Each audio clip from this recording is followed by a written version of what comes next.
স্বাগতম বিসার ম্যাথ ক্লাসে। আজকে আমরা নবম দশম শ্রেণীর সসীম ধারা অধ্যায় 13 অনুশীলনী 13.1-এর 6 নং যে অঙ্কটি আছে সেই অঙ্কটি আজকে সমাধান দিতে চেষ্টা করব। সেই অঙ্কটি হলো সমান্তর ধারার অঙ্ক 6 নম্বর। এটি আজকে আমরা সমাধান দেব। তাহলে সমান্তর ধারার দুইটি সূত্র আছে, একটি সমষ্টি সূত্র আর একটি হলো n-তম পদের সূত্র। এই অঙ্কটিতে যে সূত্রটি কাজে লাগবো সেই সূত্রটা আমি আগে একটু লিখি। এটা হলো n-তম পদের সূত্র হলো a plus n-1 into d। এটা হলো n-তম পদের সূত্র। n-তম পদ a plus n-1 into d। এটা কি? এটা হলো প্রথম পদ। এরকম ধারার যে থাকে প্রথম পদকে এ দ্বারা প্রকাশ করা হয়, আর একটার থেকে আরেকটা পার্থক্যকে ডি দ্বারা প্রকাশ করা হয়। পার্থক্য মানে অন্তর, অন্তরটাকে বলা হয় সাধারণ অন্তর। সাধারণ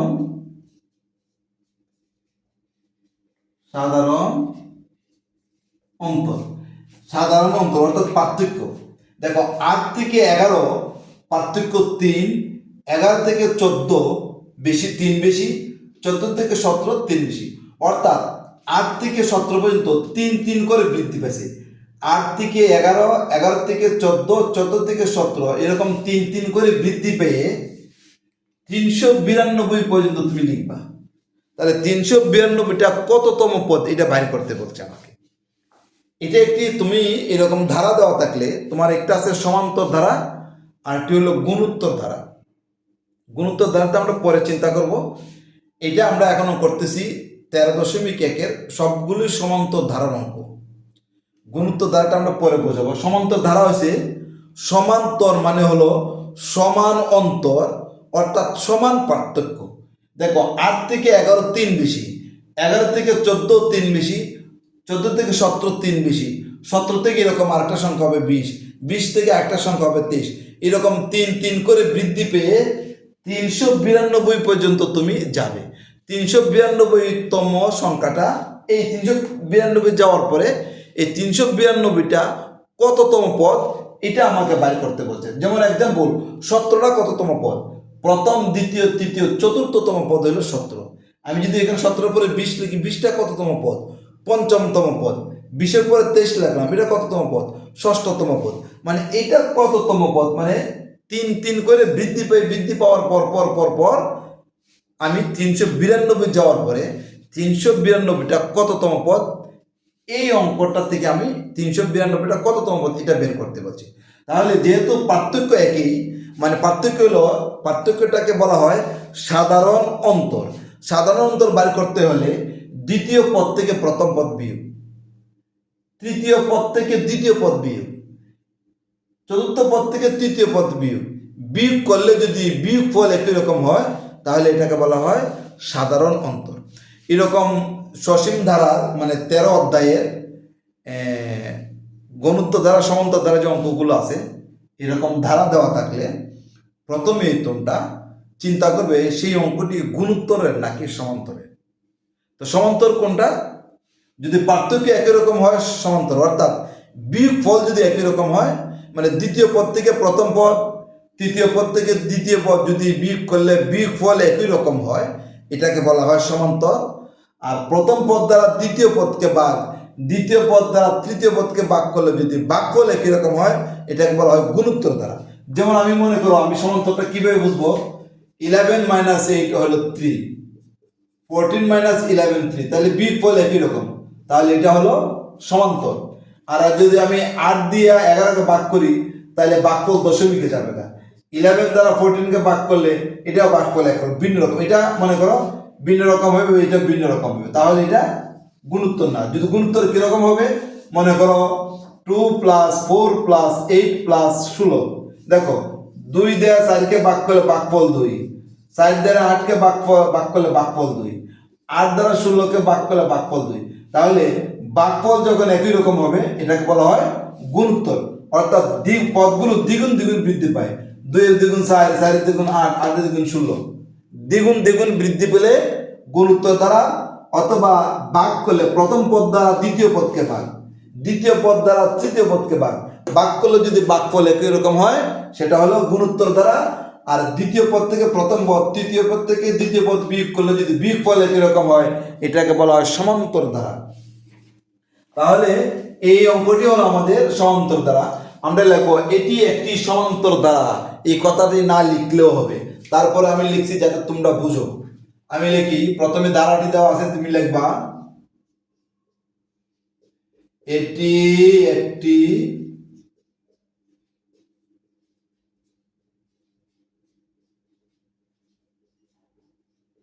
সমান্তর, এটি একটি সমান্তর ধারা যার, এই লাইনটা না লিখলেও কিন্তু হবে, এই লাইনটা না লিখলেও হবে। এটি একটি সমান্তর ধারা যার প্রথম পদ a ইকুয়াল টু 8, প্রথম পদকে a দ্বারা প্রকাশ করা হয়। এরপরে সাধারণ অন্তর,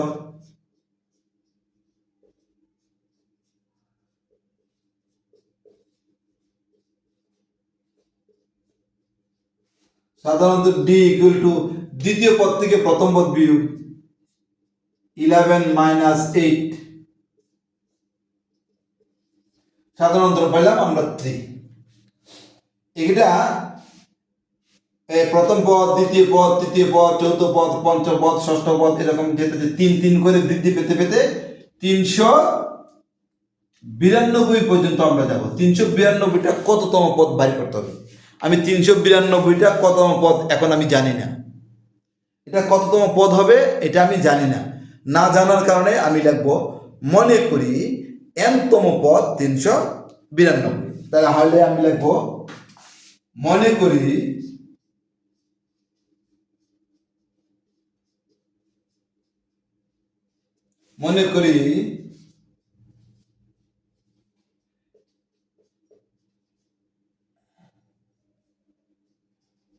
n-তম পদ, এটা কততম পদ জানি না, লিখছি n-তম পদ 392। n-তম পদের সূত্র হলো এটা, n-তম পদ a plus n minus 1 into D. লিখি আমরা জানি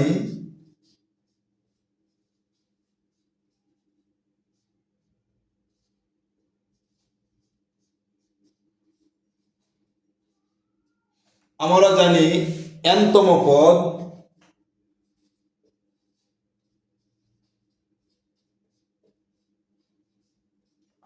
n-তম পদ a plus n minus 1 into D, এটা সূত্র।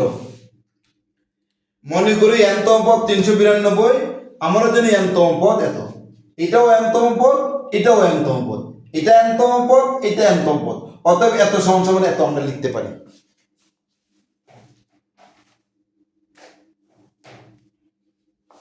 এটা মুছি, দেখো মনে করি n-তম পদ, এইটা n-তম পদ, এটাও n-তম পদ, n-তম পদ কত 392, আর n-তম পদ এটা হলো সূত্র a plus n minus 1 into D, অতএব এত সমান সমান এত আমরা লিখতে পারি। আমরা এদিকে চলে যাই, এখানে অতএব a plus n minus 1 into D equal 392। মানে n-তম পদ সমান n-তম পদ। মনে করি n-তম পদ এত, আমরা জানি n-তম পদ, এটা সূত্র a plus n minus 1 into D. এখন আমাদের এর মান কত, আমাদের হাতে আছে 8 প্লাস n এর মান নাই, n-টা বাইর করবো আমরা, n-তম পদ মানে বলছে ধারাটির কোন পদ এত, মানে কততম পদ এত, n এর মানটা বাইর করবো। d এর মান কত 3, d এর মান হলো 392, বা 8 প্লাস 3 দিয়ে এটা গুণ করো, 3n মাইনাস 3 একে 3, 392।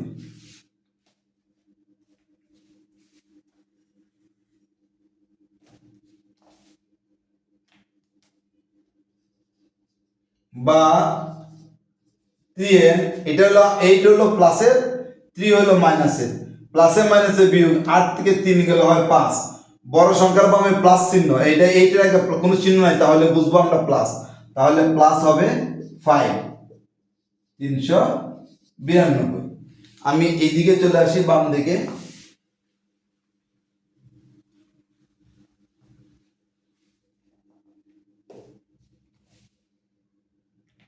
একটু লিখি, বা 3n ইকুয়াল 392 প্লাস 5টা আমরা ডান দিকে নিয়ে যাবো, এটা সমানের বাম দিকে আছে, ডান দিকে নিয়ে গেলে -5 হবে।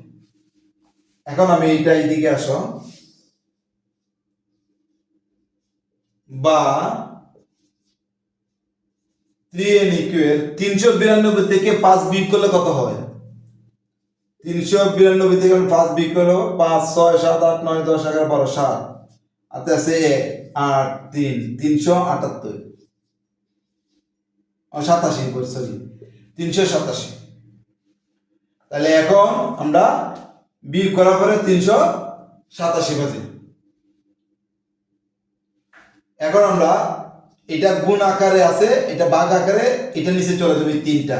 তাহলে n ইকুয়াল 387, 3 দিয়ে ভাগ করো, কাটাকাটি করো, n ইকুয়াল কত? 3 একে 3, 3 দুগুণে 6, 3 নং 27, 129, 129। আমরা লিখছিলাম এটা মনে করি n তম পদ 392, তাহলে n মানে কত? 129। তাহলে আমরা आंसर লিখব, অতএব 129তম পদ সমান 392। 129তম পদ 392, আমরা आंसर লিখব 129তম পদ। आंसर কখনো 129 লিখবা না, ও বলছে এটা ধারার কোন পদ এত, 129তম পদ। তাহলে আমরা आंसर লিখব 129তম পদ। आंसर অনেকে 129 লিখে রাখে, 129 লেখাটা ঠিক না। অর্থাৎ এখানে বলছে এই 392টা কততম পদ, আমরা লিখব 129তম পদ। এই যে n সমান সমান 129। আমরা প্রশ্নটা লিখছিলাম, মনে করি n তম পদ এত, n মানে 129, 129তম পদ 392, आंसर লাগবে 129তম পদ। আজকের মতো এখানেই, অন্য কোনো দিন অন্য কোনো অঙ্ক নিয়ে হাজির হব। সেই পর্যন্ত তোমরা সুস্থ এবং ভালো থাকো।